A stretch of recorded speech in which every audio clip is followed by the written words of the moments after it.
ما تبلغنا به جنتک، آج اسی پر اکتفا کرتے ہیں۔ اس کا مفہوم یہ ہے کہ اے اللہ تعالیٰ تو ہمیں اپنی خشیت، تجھ سے ڈر، خوف، اس کا کوئی حصہ عطا فرما دے، ہم تجھ سے ڈریں، تاکہ وہ جو ڈر ہے وہ ہمارے اور تیری معصیت، تیرے حکم کی خلاف ورزی کے درمیان آ جائے۔ ایسا کام کرنے لگے جو کہ معصیت ہے، گناہ ہے، تو اس وقت تیرا ڈر ہمیں اس کام کرنے سے روک دے، وہ رکاوٹ بن جائے۔ وَمِن طَاعَتِكَ مَا تُبَلِّغُنَا بِهِ جَنَّتَكَ، اور ہمیں اپنی اطاعت کی ایسی توفیق عطا فرما دے، کچھ ایسی توفیق دے دے کہ اس اطاعت کے نتیجے میں ہم جنت تک پہنچ جائیں۔ ایسا نہیں کہ بس کر لیا نہیں کیا نہیں کری، نہیں، ہمارے دل میں یہ بات رہے کہ ہمیں اللہ کی اطاعت کرنی ہے، اے اللہ تو ہمیں اپنی اطاعت کرنے کی توفیق عطا فرما دے کہ ہم وہ اطاعت ہمیں جنت تک لے جائے، تیری جنت تک لے جائے، جو کہ نیک لوگوں کے لیے ہے، جو کہ اللہ کے برگزیدہ بندوں کے لیے ہے، یا ان لوگوں کے لیے ہے جنہیں اللہ پسند فرماتا ہے۔ کیونکہ دوسرا ذریعہ یا دوسرا مقام تو پھر آگ ہے، آگ سے ہم بچنا چاہتے ہیں اور جنت میں جانا چاہتے ہیں، اور آگ میں جانے والا راستہ پہلا ہے کیا؟ گناہ کریں۔ تو اے اللہ تو ہمیں اتنا خوف اور اتنی خشیت عطا فرما دے کہ ہم وہ اس گناہ کرنے سے یا گناہ کے ارتکاب سے بچ جائیں۔ مولانا آج کی اس دعا کے حوالے سے یا اس حصے کے حوالے سے آپ کچھ رہنمائی فرمائیے گا، کچھ اظہار خیال فرمائیے گا۔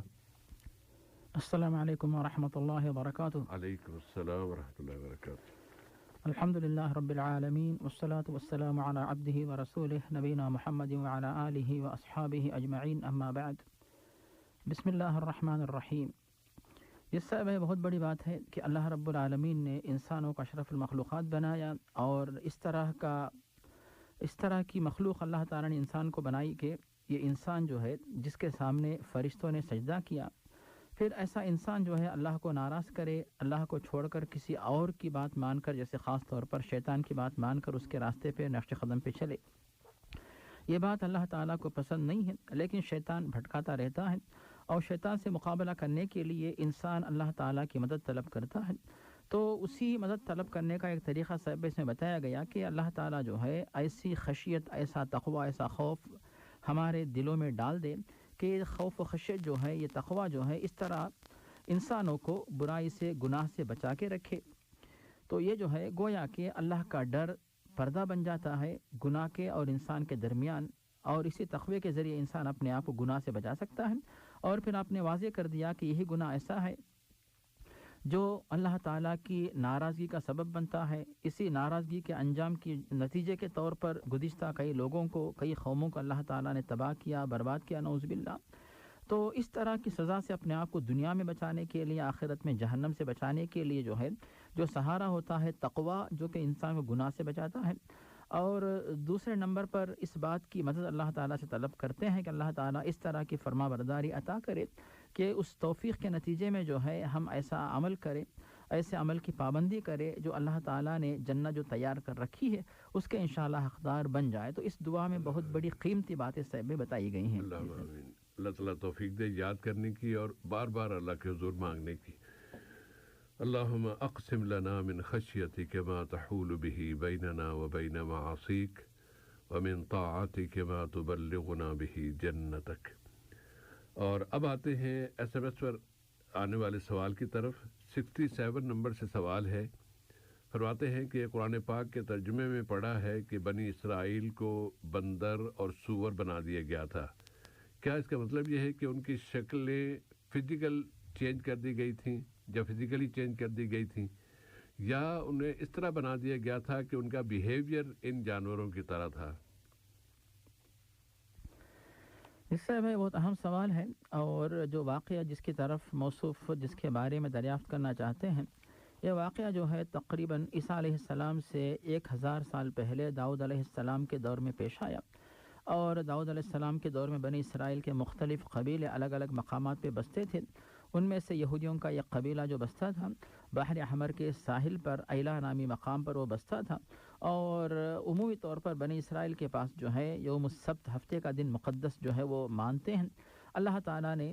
ہر ایک امت کے سامنے جمعے کے دن کو پیش کیا. یہودیوں نے ٹھکرا کر یوم السبت کو پسند کیا، عیسائیوں نے جمعے کو ٹھکرا کر یوم الاحد کو پسند کیا، اور مسلمانوں نے اللہ کی پسند کو اپنے لیے پسند قرار دیا کہ اللہ کو جمعے کا دن پسند ہے، ہم بھی جمعے کے دن کو پسند کریں گے. جب یہودیوں نے یوم السبت کو پسند کیا تو اللہ تعالیٰ نے یوم السبت جو اس دن ہوتا ہے ہفتے کا دن، اس دن جو ہے ان کو دنیاوی کاموں سے منع کر دیا اور صرف عبادت میں مصروف رہنے کے لیے ان کو مامور کیا. لیکن ان کے لیے جو بہت ساری ممنوع چیزیں تھیں ان میں سے ایک بات یہ بھی تھی کہ وہ جو ہے ہفتے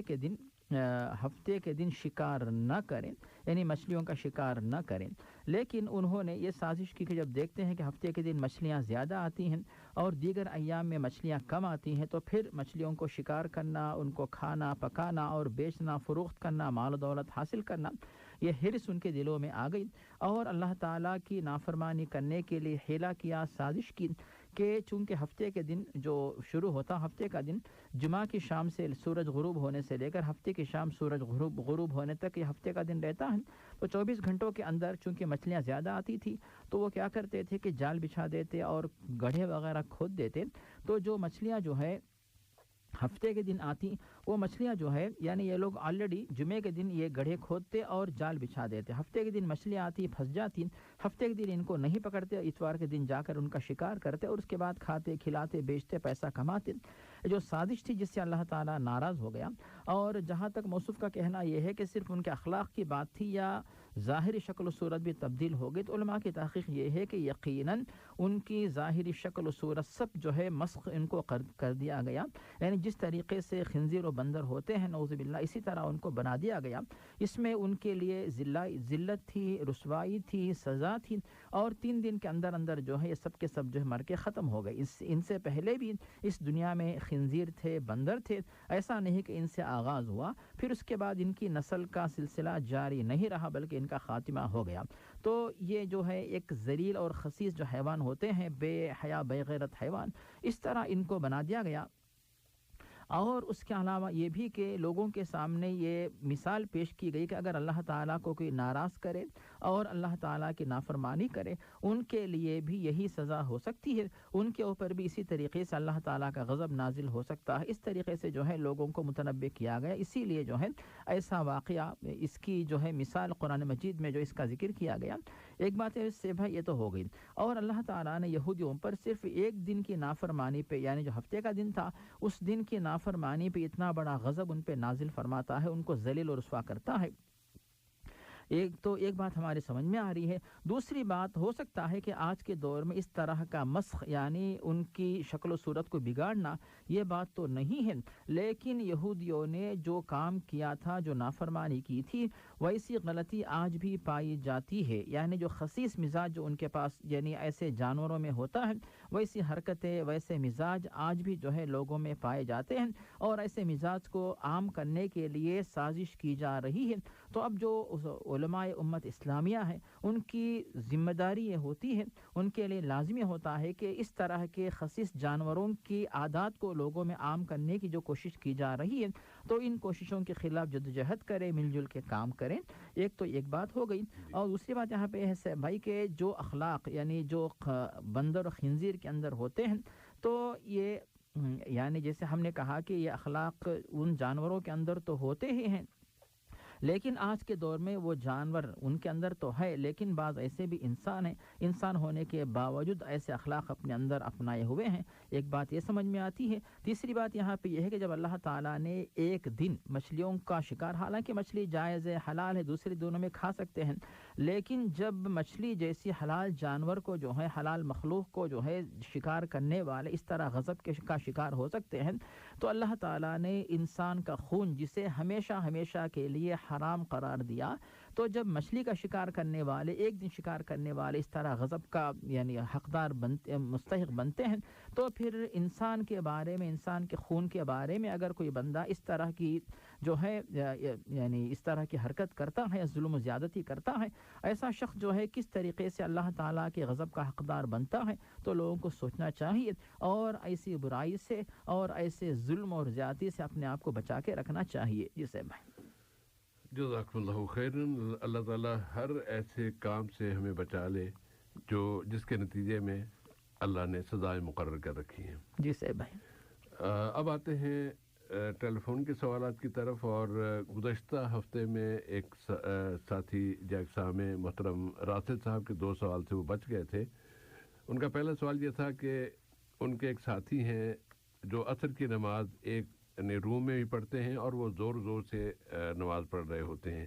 کیا ان کا یہ عمل صحیح ہے؟ اس سے بھائی اس کے بارے میں اس طرح ہم مختصر بات بتائیں گے کہ نمازوں کے اندر جو تکبیرات ہوتی ہیں، سب سے پہلے اللہ اکبر کہہ کر نماز میں داخل ہوتے تکبیر تحریمہ، تو یہ جو ہے نماز میں فرض ہے. اور جو باقی تکبیرات ہیں ان کے بارے میں بعض علماء کہتے ہیں یہ واجب ہے، بعض علماء کہتے ہیں کہ سنت مؤکدہ ہے، یعنی ان کو بھی کہا جائے. یہ تکبیرات بھی کہی جائیں گے اور سلام بھی آخر میں پھیرا جائے گا. اب آتی ہے بات، امام صاحب جب نماز پڑھاتے ہیں تو وہ بلند آواز سے تکبیر کہتے ہیں تاکہ پیچھے جو لوگ نماز پڑھ رہے ہیں ان تک آواز پہنچے اور وہ لوگ جو ہے امام صاحب کی اقتداء کرے اور امام صاحب کی امامت میں نماز پڑھ سکیں. ورنہ امام صاحب جو ہے نماز چاہے وہ سری ہو جہری ہو اونچی آواز سے تکبیر نہ کہیں تو مقتدیوں کو پتہ کیسے چلے گا کہ امام صاحب اب کیا کر رہے ہیں اور کس مقام پہ پہنچ چکے ہیں، اب کیا کرنا چاہیے. اسی لیے امام صاحب کو چاہیے کہ بلند آواز سے تکبیر کہیں. لیکن جو مقتدی حضرات امام کے پیچھے نماز پڑھ رہے ہیں وہ حضرات جو ہے بلند آواز سے تکبیرات نہیں کہیں گے. یہ ہو گئی دوسری بات. اور تیسری بات یہ ہے بھائی کہ جو منفرد اکیلا تنہا نماز پڑھ رہا ہے، ایسے شخص کے بارے میں علماء کی تحقیق یہ ہے کہ ایسے شخص کے لیے مستحب یہی ہے کہ وہ بلند آواز سے تکبیرات نہ کہیں بلکہ پست آواز میں تکبیر کہیں. لیکن اگر کوئی شخص تنہا نماز پڑھنے کے باوجود اس حد تک جو ہے یعنی کچھ حد تک ایسا نہیں کہ غلو کرے بلند آواز میں، اس طرح یعنی ایسے لگتا ہو کہ اس کے پیچھے بڑی لمبی جماعت جو ہے نماز پڑھ رہی، ایسا نہیں، بلکہ تھوڑی سی بلند آواز سے جو ہے نماز پڑھ رہا ہے، اس میں کوئی حرج نہیں. اس میں اکثر علماء کی تحقیق یہ ہے کہ منفرد کے لیے بلند آواز سے تکبیرات کہنا مستحب نہیں ہے. ابن عثیمین کہتے ہیں کہ اسے اختیار ہے، چاہے وہ پست آواز میں تکبیرات کہیں چاہے بلند آواز سے کہے، اس میں اسے اختیار ہوتا، کوئی حرج نہیں ہے. لیکن جیسے میں نے کہا کہ اس میں غلو نہ کیا جائے، یعنی تھوڑی سی اگر بلند آواز کی جائے اس میں کوئی حرج نہیں ہے. جسے بھائی جزاکم اللہ خیرن. ورنہ اس میں وہ چرواہے والی مثال بھی تو ہے نا جو نبی صلی اللہ علیہ وسلم نے بیان فرمائی تھی کہ وہ اکیلا ہی تھا اور وہ اذان دے کے نماز باجماعت نماز پڑھتا تھا. جس صاحب ہے اسی کو بنیاد بنا کے جن علماء نے یہ کہا کہ اسے اختیار دیا جائے گا کہ چاہے وہ یعنی پست آواز سے کہے بلند آواز سے کہے، دونوں کا اس کو اختیار ہے. لیکن بلند آواز سے مراد اتنی بھی بلند آواز نہ ہو جیسے امام صاحب مسجد میں نماز پڑھا رہے، اس طرح یعنی. جی صاحب بھائی بارک اللہ فیکم. اور راسل بھائی کا دوسرا سوال یہ ہے کہ انہوں نے اپنے بیٹے کا عقیقہ اس طرح کیا کہ قربانی کے وقت تھا، گائے میں ایک حصہ ڈال دیا یا 2 حصے ڈال دیے کیونکہ 2 جانور قربان کرنا تھے بیٹے. کیا اس طرح ان کا عقیقہ ہو گیا یا انہیں دوبارہ کرنا پڑے گا؟ یہ الجھن ہے ان کی. جس صاحب عقیقے کے بارے میں بتانا یہ ہے کہ عقیقے کے بارے میں ظاہری مسلک کے علماء کہتے ہیں کہ واجب ہے، یعنی فرض کے قریب ہوتا ہے، اور جمہور کہتے ہیں سنت مؤکدہ ہے، زیادہ ثواب کا کام ہے، کرنے والا جو ہے زیادہ ثواب پائے گا، چھوڑنے والا بہت بڑے ثواب سے محروم ہوگا. اور دوسری بات یہاں پہ یہ ہے صاحب بھائی کہ عقیقے کے اندر بڑا جانور دیا جا سکتا کہ نہیں، تو ظاہری مسلک کے علماء کہتے ہیں کہ نہیں، بلکہ پیارے نبی نے بکریوں کا ذکر کیا، صرف بکریاں ہی جائز ہیں.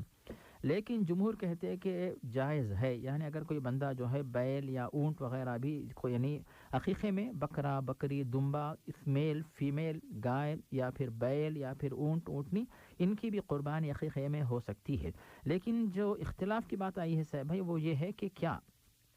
اگر کوئی شخص جو ہے بڑا جانور اس میں عقیقے میں استعمال کرتا ہے تو کیا اس میں حصے بنا سکتے کہ نہیں بنا سکتے؟ تو پھر جو علماء بڑے جانور کی اجازت دیتے وہ کہتے ہیں کہ لڑکا ہو تو 2 جانور آپ ذبح کرے، چاہے 2 بکریاں 2 بکرے 2 دمبے 2 بیل 2 اونٹ، کیونکہ 2 کا ذکر آیا ہے. اور اگر لڑکی ہو تو پھر جو 1 جانور جو 1 بکری 1 بیل 1 اونٹ اس طرح قربانی کریں. تو یہ ایک مسلک ہے، اور جمہور کی تحقیق یہ ہے کہ جب حج کے موقع پر اور اسی طرح قربانی کے موقع پر پیارے نبی نے اجازت دی ہے، جیسا کہ صحیح مسلم میں حضرت جابر سے مروی ہے، پیارے نبی واضح فرماتے ہیں نحرنا مع رسول اللہ صلی اللہ علیہ وسلم یوم الحدیبیۃ البقرۃ عن 7 والبدنۃ عن 7، کہ پیارے نبی کے ساتھ جب ہم لوگ تھے تو پھر بڑے جانور میں 7 افراد جو ہے وہ شرکت کیا کرتے تھے۔ اس کو بنیاد بنا کر جمہور علماء کی تحقیق یہ ہے کہ ہاں عقیقے کو جو ہے قربانی کے ساتھ جوڑا جا سکتا ہے، بڑے جانور میں جو ہے 7 حصے جس طرح قربانی میں ہوتے عقیقے میں بھی جو ہے اس طرح ہو سکتا ہے۔ تو یہ جمہور کی تحقیق ہے، لیکن حنبلی مسلک کے علماء اس بات کو نہیں مانتے، بلکہ کہتے ہیں کہ نہیں، بلکہ 2 مستقل جانور لڑکے کی طرف سے، 1 مستقل جانور لڑکی کی طرف سے۔ تو یہ جو ہے حنبلی علماء کی تحقیق ہے۔ تو یہاں پر جو سعودیہ کے مفتی علماء جو ہے حنبلی مسلک کو ترجیح دیتے ہیں، اور اسلام ویب کے جو قطر کے جو مفتی علماء جو ہے وہ جمہور کے علماء، جو علماء جمہور ان کے قول کی جو ہے وہ تائید کرتے ہیں۔ تو دونوں قول آپ کے سامنے موجود ہے، لیکن چونکہ صاحب موصوف نے کر دیا ہے، انشاءاللہ امید ہے کہ ہو جائے گا، لیکن آئندہ اگر کوئی کرنا چاہے تو پھر جو زیادہ بہتر معلوم ہوتا وہ یہی ہے کہ آپ جو ہے 2 بکریاں یا 2 بکرے اس طرح جو ہے اس طریقے پہ عمل کرے، تاکہ آپ کو اطمینان ہو۔ اور پیارے نبی نے جو بات بتا دی ترمذی، ابو داؤد وغیرہ میں ام کرز اور حضرت عائشہ سے جو احادیث مروی ہیں، ان سے جو بات ہمیں ملتی ہے کہ لڑکے کی طرف سے 2 بکریاں، لڑکی کی طرف سے 1 بکری، صراحت کے ساتھ چونکہ الفاظ موجود ہیں، اسی بات پر عمل کر کے جو ہے آپ ثواب حاصل کر، لیکن چونکہ آپ نے کر دیا ہے، امید ہے کہ انشاءاللہ یعنی اس قول کے بھی بہت سارے علماء ہیں جو اس قول کو مانتے، اسی لیے امید ہے کہ انشاءاللہ اس پر عمل جائز ہوگا، حرج نہیں ہے، لیکن بہتر اس بات یعنی ترجیح اس بات کو دیں کہ لڑکے کی طرف سے 2 بکریاں، لڑکی کی طرف سے 1 بکری، اس طرح قربانی کر کے عقیقہ کر کے آپ جو ثواب حاصل کریں۔ جی بھائی، جزاک اللہ خیرا۔ آج کے سوالات میں حسین صاحب کا سوال سفر کی نمازوں سے متعلق، کہ سفر میں اگر وقت مل رہا ہے تو کیا پوری نماز پڑھ لیں یا قصر کریں، اور اگر نماز جمع کرنے کا موقع ہے تو پھر جمع کس طرح کی جائے، کیا سنتیں بھی پڑھیں گے یا بس فرض پڑھیں گے؟ اس صاحب یہاں پر ہم اس طرح بتائیں گے کہ جہاں تک سفر کی حالت میں قصر کرنا یا جمع کرنا یہ واجب نہیں ہے، بلکہ یہ اجازت ہے جس سے آپ استفادہ بھرپور کر سکتے ہیں۔ فَلَيْسَ عَلَيْكُمْ جُنَاحٌ أَن تَقْصُرُوا مِنَ الصَّلَاةِ، سورۃ النساء کے اندر اللہ تعالیٰ نے واضح کیا کہ تمہارے لیے کوئی حرج نہیں کہ تم لوگ جو ہے نمازوں میں قصر کرو۔ اگر کوئی مکمل پڑھتا ہے جائز ہے، اور اگر قصر کرتا ہے تو پھر یہ افضل ہے، کیونکہ پیارے نبی نے سفر کے دوران قصر کیا۔ اس اللہ تعالیٰ کی طرف سے دی ہوئی ایک سہولت ہے، اس سے آپ بھرپور استفادہ کریں، اس کے مطابق عمل کریں۔ اور چاہے آپ کے پاس وقت ہو نہ ہو، اگر آپ کے پاس مسجد قریب ہے، وہاں پہ آپ جا رہے ہیں، جیسے سفر کے باوجود کوئی مسجد ہے جہاں پہ آپ جاتے ہیں، باجماعت نماز مل رہی ہے، ایسی صورت میں آپ ان کے ساتھ نماز پڑھیں گے امام صاحب کے پیچھے، ایسی یعنی اگر امام صاحب مقیم ہو ان کے پیچھے نماز اگر آپ پڑھتے ہیں، ایسی صورت میں پھر آپ قصر نہیں بلکہ مکمل پڑھیں گے۔ لیکن صرف مسافرین اپنی اپنی جو ہے جماعت بنا کر نماز پڑھ رہے ہیں، ایسی صورت میں جو ہے جو امام صاحب قصر کریں گے، پیچھے جو مقتدی سب کے سب مسافر ہیں وہ بھی جو ہے قصر کریں گے۔ اس طرح جو ہے قصر کی آپ کو اجازت ہے، لیکن اگر آپ قصر کے بجائے مکمل نماز پڑھنا چاہیں کوئی حرج نہیں، بلکہ انشاءاللہ مکمل ثواب ملے گا۔ اور جہاں تک جمع کی بات ہے صاحب، جمع کے بارے میں جو ہے فجر کی نماز کا وقت مستقل ہوتا ہے، وہ کسی کے ساتھ اس کو جمع نہیں کر سکتے، اور ظہر عصر ان دونوں کو جمع کیا جا سکتا ہے، چاہے دونوں کو ظہر کی وقت پہ جو ظہر کا وقت اس میں آپ جمع کریں، یا پھر ظہر کو مؤخر کر کے عصر کے ساتھ جوڑ کے پڑھیں۔ اسی طرح جب مغرب و عشاء کی بات آتی ہے تو مغرب و عشاء ان دونوں کو ایک ساتھ آپ جوڑ سکتے ہیں، چاہے مغرب کے فوراً عشاء پڑھ لیں یا پھر عشاء کو مؤخر کر کے مغرب و عشاء ملا کے پڑھیں، تو اس طرح جو ہے جمع کی کئی صورتیں ہو سکتی ہیں۔ یہ تمام تفصیلات ہمیں ملتی ہیں بخاری اور مسلم میں جو حدیث مروی ان میں یہ بات ہمیں ملتی ہے۔ اور جہاں تک صاحب ہے جو سفر کے اندر جو ہے سنت یا مؤکدہ نمازیں جو ہے یہ معاف ہو جاتی ہیں، کہ پیارے نبی نے سفر کے دوران سنت کی نمازیں نہیں پڑھیں، لیکن 2 نمازیں ایسی ہیں جن کی پابندی آپ نے سفر کے دوران بھی کی، ان کو آپ نے سفر میں بھی نہیں چھوڑا۔ حضر میں سفر میں ہمیشہ آپ پڑھا کرتے تھے، یعنی فرض کے علاوہ وہ نمازیں ہیں فجر سے پہلے سنت یا مؤکدہ 2 رکعت نماز، ان کی پابندی آپ سفر میں بھی کریں۔ اور اسی طرح جو عشاء کے بعد جو وتر کی نماز ہوتی ہے اس کی بھی ہم جو ہے پابندی سفر میں بھی کریں گے۔ اس طریقے سے جو سفر میں ہونے کے باوجود فرائض کے علاوہ جو ہم جو فرائض کی پابندی کریں گے انشاءاللہ سنت موقدہ کی نمازیں چھوڑ سکتے ہیں، اور ان کے علاوہ بات یہ ہے کہ فجر کی سنت جو فجر سے پہلے پڑھتے ہیں اس کو نہ چھوڑا جائے، اور جو عشاء کے بعد وتر پڑھی جاتی اس کو بھی آپ پڑھیں، اس کو نہ چھوڑیں۔ اس طرح جو ہے سفر میں آپ عمل کر سکتے ہیں۔ جی صاحب بھائی، جزاک اللہ خیرن۔ حسین بھائی کا دوسرا سوال رفع دین سے متعلق، اور پوچھ رہے ہیں کہ کیا حضور صلی اللہ علیہ وسلم رفع دین کیا کرتے تھے، صحابہ بھی؟ اگر کوئی نہیں کرتا تو کیا اس کی نماز سے کوئی اثر پڑے گا اس کا؟ اس کے بارے میں علماء جو تحقیق پیش کی ہے، بخاری اور مسلم میں عبداللہ بن عمر رضی اللہ عنہ سے حدیث جو مروی ہے، جس میں وہ پیش کرتے ہیں کہ پیارے نبی صلی اللہ علیہ وسلم رفع الدین کیا کرتے تھے جب تکبیر تحریمہ نماز کا آغاز کرتے، اور جب رکوع میں جاتے، جب رکوع سے اٹھ کر کھڑے ہوتے، اور اگر وہ نماز جو ہے 3 یا 4 رکعت والی ہوتی تو تیسری رکعت کے لیے جب کھڑے ہوتے تب آپ جو ہے رفع الدین کیا کرتے۔ تو یہ بات ثابت ہے، یعنی پیارے نبی دنیا سے جانے کے بعد بھی صحابہ کرام اس پر عمل کیا کرتے تھے، جیسا کہ حدیث سے بات معلوم ہوتی ہے۔ اب دوسری بات یہاں پہ یہ ہے کہ جو علماء رفع الدین کا ذکر کرتے ہیں ان کی بھی تحقیق یہی ہے کہ رفع الدین کرنے پر آپ کو مستحب عمل کا ثواب ملے گا۔ اگر کوئی شخص جو ہے رفع الدین نہیں کرتا ہے تو مستحب عمل چھوڑنے کی وجہ سے اتنا ثواب اس کو نہیں ملے گا، مگر اس کی نماز اپنی جگہ صحیح ہوگی۔ تو ایک تحقیق تو یہ ہے، اور دوسری تحقیق یہ ہے کہ رفع الدین کے بارے میں کہ تکبیر تحریمہ کے وقت رفع الدین کیا جائے، اور دوسرے جو مقامات ہیں ان کے اندر رفع الدین جو ہے وہ مسنون نہیں ہے، ایک دوسری تحقیق ہے۔ لیکن زیادہ راجح قول یا بھی قوی دلائل ان لوگوں کے ساتھ ہے جو یہ کہتے ہیں کہ رفع الدین نماز میں 4 مقامات پہ کرنا مسنون ہے، اس پر عمل کر کے ثواب حاصل کریں۔ جس سے بھائی جزاک اللہ خیرن۔ ندیم خان صاحب کا سوال کہ کوئی خاتون جو کہ حاملہ بھی ہو گئی ہے اور اس نے کسی شخص پر جھوٹا الزام لگا دیا ہے کہ یہ وجہ ہے اس حمل کی، اور وہ آدمی باعزت ہے، عزت والا ہے، اس کی اپنی بے عزتی ہو رہی ہے اس کی، اور پریشانی کے عالم میں وہ سوچ رہا ہے کہ خودکشی کر لوں، کیا اس طرح کا عمل کسی طرح اس کی کوئی گنجائش نکل سکتی ہے؟ اس سے بھائی جو دین اسلام نے ایک طرف تو نیک اعمال کا حکم دیا ہے، اور دوسری طرف جو گناہ ہے ان کے بارے میں بتایا کہ یہ ممنوع کام ہے جن سے بچنا ضروری ہے۔ تو جن کاموں کو گناہ کبیرہ اور حرام قرار دیا ان میں سے جو ہے خودکشی انتحار بھی ہے۔ تو خودکشی بالکل گناہ کبیرہ اور جائز نہیں ہے کسی بھی صورت میں، اور موصوف جو صورتحال پیش کر رہے ہیں صاحب بھائی اس میں تو کوئی گنجائش نکلتی ہی نہیں۔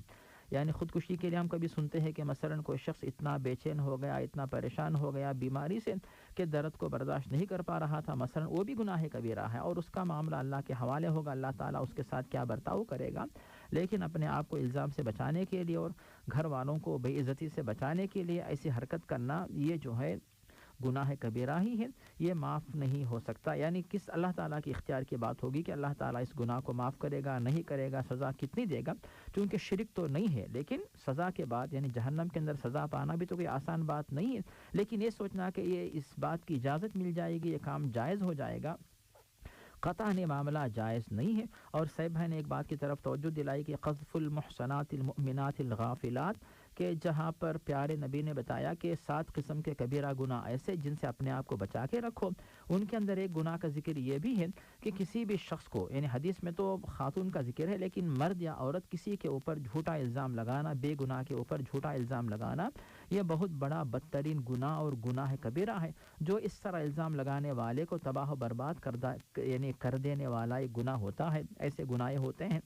اور اس کے بعد جو ہے بھائی کہ اس کے بارے میں ہمارے سامنے جریج کی مثال جو بخاری اور مسلم میں ہے، ابو ہریرہ سے مروی ہے کہ اور دوسرے صحابہ سے مروی ہے کہ جریج نامی صحابی جو ہے، یعنی جریج نامی ایک جو نیک شخص جو تھے، تو ان کے اوپر بھی اسی طرح کا الزام لگایا گیا، لیکن انہوں نے جو ہے اللہ کے دربار میں دعا کی، اور اس کے بعد اللہ تعالیٰ نے ان کی براءت کا جو ہے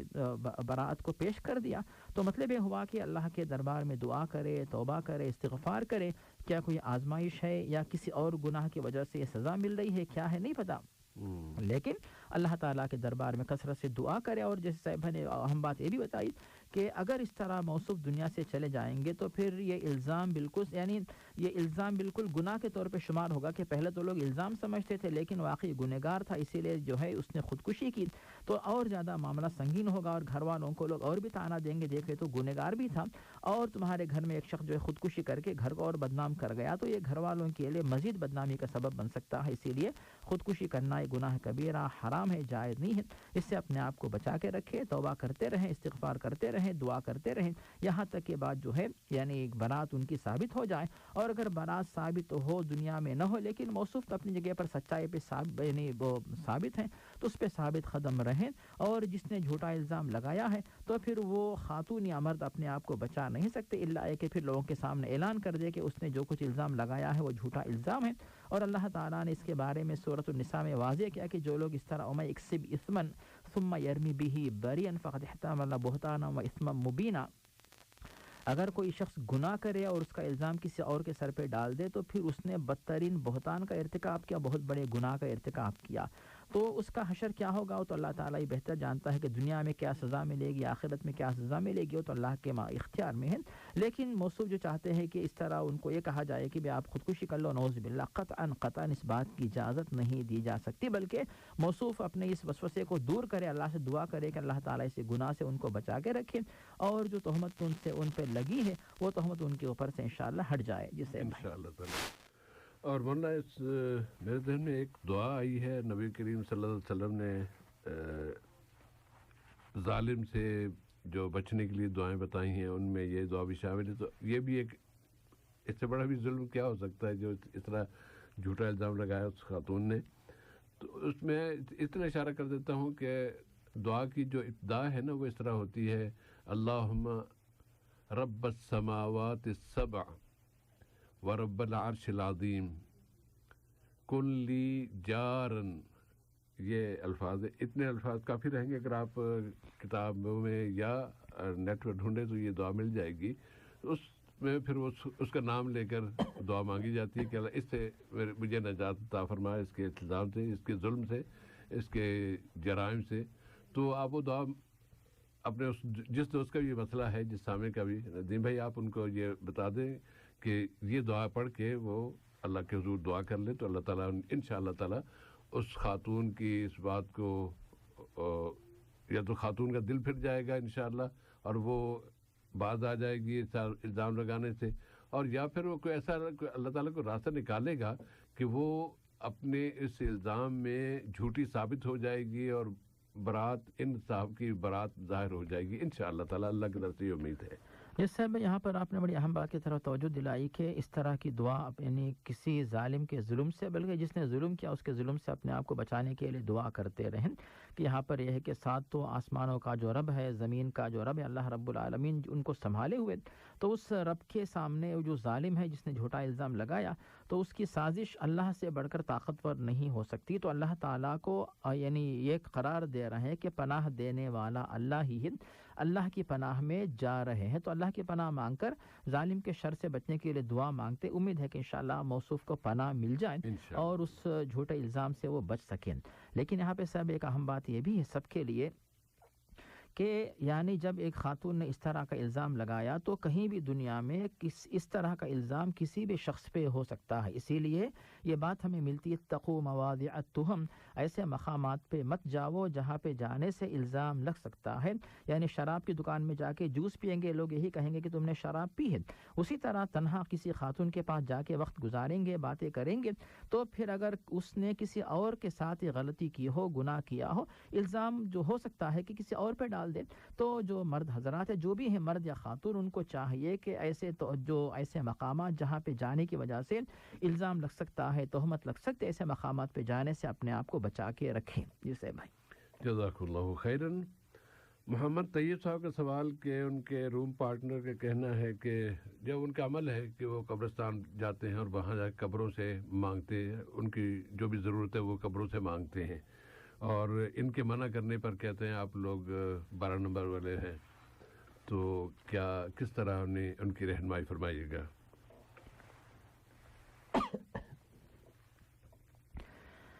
جس سے بھائی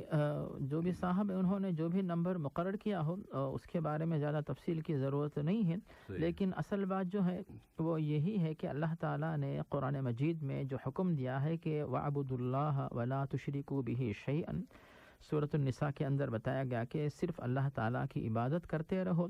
اور اس کے ساتھ کسی کو شریک مت کرو، چاہے وہ کوئی بھی شخصیت ہو، فرشتے ہوں یا پھر انبیاء ہوں، صحابہ ہو، اولیاء ہو، کوئی بھی ہو، ان کی ہم عبادت نہیں کر سکتے، ان سے مانگ نہیں سکتے۔ وَلَا تَدْعُ مَعَ اللَّهِ إِلَٰهًا آخَرَ، اللہ کے سوا کسی اور کو تم آواز مت دو۔ جب اللہ تعالیٰ نے قرآن میں صاف طور پہ کہہ دیا، اور وَإِذَا سَأَلَكَ عِبَادِي عَنِّي فَإِنِّي قَرِيب، سورۃ البقرہ میں بتایا کہ جب بندے پکاریں تو اللہ تعالیٰ بہت ہی قریب ہے۔ جب اللہ تعالیٰ اس طرح کی بات پیش کر رہا ہے کہ بہت ہی قریب ہے، اور پھر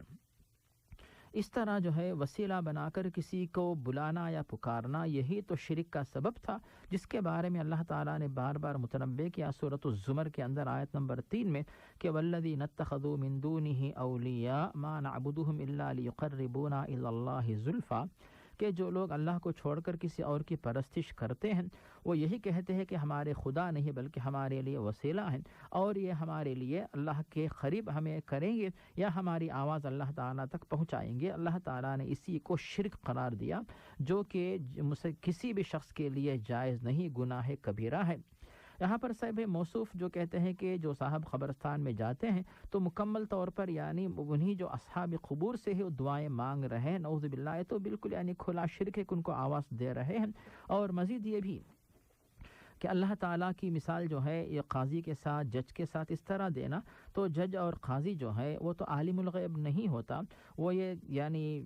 اللہ رب العالمین تو عالم الغیب ہے۔ اور دوسری بات یہ بھی یہاں پہ کہ وہ انسان ہے، معذور ہے، جب تک اس کے سامنے کوئی بات نہ پیش کی جائے تو پھر جو ہے وہ بات کو نہیں سمجھ سکتا، لیکن اللہ رب العالمین جب دلوں کی بات کو جانتا، ہر بات کو سنتا، ہر کام کو دیکھ رہا ہے، تو ایک یعنی اتنی بڑی قدرت رکھنے والے رب العالمین کے سامنے ایسی جو ایک انسان کی مثال پیش کرنا اس طرح کی، یہ بالکل جو ہے نادانی اور جہالت اور اللہ تعالیٰ کے دربار میں بے ادبی اور گستاخی۔ جب اللہ نے حکم دیا کہ اللہ سے ہی مانگو، اللہ تعالیٰ سے ہی مانگے، اور یہ بات بھی واضح رہے صاحب بھائی کہ جب پیارے نبی نے دنیا سے جانے سے پہلے بات بتا دی کہ یہود و نصارہ جو ہے اپنے بزرگوں کی قبروں کو سجدہ گاہ بنا لیتے تھے، تم لوگ اس طرح مت کرو، تو مطلب یہی ہوا کہ وہ بھی جو ہے قبروں کے پاس جا کر سجدہ کرتے، مانگتے، ان کو آواز دیتے تھے، تم لوگ اس طرح مت کرو۔ اس طرح کرنے سے ان کے اوپر اللہ تعالیٰ کا غضب نازل ہوا، تو یہ اللہ تعالیٰ کے غضب کا سبب بنتا ہے، اور شرک اکبر ہوتا ہے کہ اللہ کو چھوڑ کر کسی اور کو بلایا جائے اور اللہ تعالیٰ سے ہی دعا مانگے۔ اور جب کوئی کہتا ہے کہ ہم قبر کے پاس جا کر کسی کو بلائیں گے، تو پھر اس میں اور کسی بت کے سامنے جو آواز کرنے والا، بت سے مانگنے والا، دونوں میں کیا فرق ہے؟ کوئی فرق نہیں ہے، صرف نام کا فرق ہوتا ہے کہ اس کا نام جو ہے دوسری زبان میں ہوتا ہے، اس کا نام عربی فارسی زبان میں ہوتا ہے، تو مطلب یہ ہوا کہ صرف نام کا فرق ہے، ورنہ کام ایک ہی ہے۔ وہ بھی کسی اور کو اللہ کو چھوڑ کر کسی اور کو بلا رہا ہے، اور یہ بھی اللہ کو چھوڑ کر کسی اور کو بلا رہا ہے، جو کہ دین اسلام کی تعلیمات کے بالکل خلاف ہے۔ اگر مقصد ہوتا کہ پیارے نبی اسی لیے آئے تھے، تو پھر نبوت محمدی کا مقصد کیا رہ گیا کہ پہلے بھی لوگ بتوں کی پوجا کرتے تھے، اب لوگ جو ہے قبروں سے مانگ رہے ہیں، تو پھر قرآن اور اسلام، نبوت محمدی، پھر ان کا کوئی مقصد سمجھ میں نہیں آتا، اور پھر شرک کو حرام کرنے کا کیا فائدہ ہے؟ تو اللہ تعالیٰ نے شرک کو حرام قرار دیا، گناہ کبیرہ قرار دیا، اس سے اپنے آپ کو بچائیں اور دعا کریں، توحید کی یعنی توحید پر آنے کی، توحید پہ قائم رہنے کی، توحید کو لے کر دنیا سے جانے کی، توحید کو لے کر آخرت میں دوبارہ زندہ ہو کے اٹھنے کی اللہ کے دربار میں دعا کرتے رہیں، اور جو صاحب ان کو سمجھا رہے ہیں ان کی ہدایت کے لیے دعا کریں۔ جو صاحب انکار کر رہے ہیں ان سے ہم یہ کہیں گے کہ قبر کے پاس جا کر دعا کرنے کے بجائے اللہ کے دربار میں دعا کر کے یہ بھی کہیں کہ یا اللہ صحیح جو ہدایت وہ مجھے دے دے، اور توحید کی جو ہے ہدایت مجھے دے دے، اور شرک سے مجھے بچا لے۔ پھر امید رکھے کہ انشاءاللہ وہ صاحب توحید پہ آئیں گے، شرک سے انشاءاللہ بچ جائیں گے۔ جسے بھائی جزاک اللہ خیرن۔ مولانا آپ کے اس جواب کے دوران مجھے ایک حدیث یاد آئی، خاص طور پہ اس حوالے سے کہ جب آپ نے فرمایا نا کہ اللہ تعالیٰ قرآن پاک میں یہ فرماتا ہے کہ بس میری ہی عبادت کرو اور میرے علاوہ کسی اور کے یا میرے ساتھ کسی کو شریک نہ کرو، تو بس وسا ذہن میں آ سکتا ہے کہ بھئی اللہ ہم کوئی عبادت تھوڑی کر رہے ہیں، ہم تو بس اپنی ایک حاجت ہے، اللہ تعالیٰ نے یہ طریقہ رکھا ہے، جو اللہ کے نیک لوگ ہوتے ہیں، ولی ہوتے ہیں، یہ ہوتے ہیں، ان کی قبروں پہ جا کر ان سے مانگتے ہیں تو اللہ تعالیٰ پوری کر دیتا ہے۔ بھائی یہاں پر نبی کریم صلی اللہ علیہ وسلم کی اس حدیث کو ذرا، اس فرمان کو ذرا غور سے سن لیجئے. آپ صلی اللہ علیہ وسلم نے فرمایا ہے کہ الدعاء هو العبادہ، اللہ کہتا ہے کہ بس میری عبادت کرو، اور نبی کریم صلی اللہ علیہ وسلم اس عبادت کی وضاحت فرما رہے ہیں کہ دعا کرنا ہی عبادت ہے. تو اب آپ جو دعا کرتے ہیں کسی بھی دوسری جگہ پہ جا کے دعا کرتے ہیں نا، اور دعا کرنا ہوتا ہے غیب میں کسی کو پکارنا، اس میں اس دعا کو اللہ تعالیٰ نے حرام قرار دیا ہے کہ کسی دوسرے سے جا کسی دوسرے کو پکارے. دعا مانگنی ہے اللہ سے مانگے، یہی عبادت ہے اللہ کی. یہ اللہ کے رسول نے فرما دیا. اگر آپ اس پہلو سے غور فرمائیں گے تو امید ہے کہ وہ جو آپ کے ذہن میں یہ بات ڈال دی گئی کہ وکیل کے پاس جائیں یا فلاں کے پاس جائیں، وہ اللہ تعالیٰ اس سے بچائے، ورنہ بہت مشکل ہو جائے گی بھائی. اور مسلم خاتون ساڑی باندھ سکتی ہے اور اس ساڑی میں وہ نماز پڑھ سکتی ہے یا نہیں؟ مختصر اگر جواب. جی صاحب ہے بالکل. اگر اس کا جسم ساڑی کی وجہ سے مکمل جسم چھپ جاتا ہے، ایسی صورت میں اس کی نماز جائز ہو سکتی ہے، اس میں کوئی حرج نہیں ہے. جی صاحب جزاکم اللہ خیرن. اور سامعین، پروگرام کے ابتدائی حصے میں یہودیوں کے بہت ساری ان کے حوالے کئی معلومات آئی تھی نا. اگر آپ گزشتہ 8-10 روز سے خبریں سن رہے ہوں تو تقریباً ہر روز ہی یہ خبر موجود ہوتی ہے کہ آج پھر یہودی انتہا پسندوں نے، یہودی آباد کاروں نے مسجد اقصیٰ پر چڑھائی کی ہے. اور مسجد اقصیٰ پر چڑھائی کر کے وہ وہاں کرتے جو کچھ بھی اپنی پوجا پاٹ کرتے ہیں، تلمودی پوجا پاٹ کرتے ہیں، ان کا اصل مقصد صرف وہاں پوجا کرنا نہیں ہے. یہی حربہ انہوں نے اس سے پہلے مسجد ابراہیمی میں استعمال کیا تھا، اور اس کے نتیجے میں انہوں نے مسجد ابراہیمی کو 2 حصوں میں تقسیم کر دیا تھا کہ یہ اوقات اور یہ مقام مسلمانوں کے لیے اور یہ مقام یہودیوں کے لیے. اب یہ مسجد اقصیٰ پر بھی اسی طرح کی تقسیم مسلط کرنا چاہتے ہیں اور مسلمانوں سے مسجد اقصیٰ کو چھین لینا چاہتے ہیں، اس میں اپنا حصہ لینا چاہتے ہیں. تو یہ جو ان کی سازش ہے، اس کے خلاف کل یہاں ماشاءاللہ قطر نے بہت زبردست بیان دیا ہے. اللہ کرے کہ دوسرے مسلمان ملکوں کو، مسلمان رہنماؤں کو، مسلمان سربراہان کو یہ توفیق ہو کہ وہ بھی اس کی مذمت کریں اور مسلمانوں کو اس یہودیوں کی سازش سے بچائیں. اور ہم انفرادی طور پر اللہ تعالیٰ کے حضور دعا کریں کہ اللہ تعالیٰ تو یہودیوں کی اس سازش کو ناکام بنا دے اور اپنی اس مسجد کی حفاظت کرنے کی ہمیں توفیق عطا فرمائے. جو لوگ اس کی حفاظت کر رہے ہیں ان کی مدد کرنے کی توفیق عطا فرمائے. اگلی ملاقات تک کے لیے اب اجازت چاہتے ہیں. السلام علیکم ورحمۃ اللہ وبرکاتہ. وصلی اللہ علی نبینا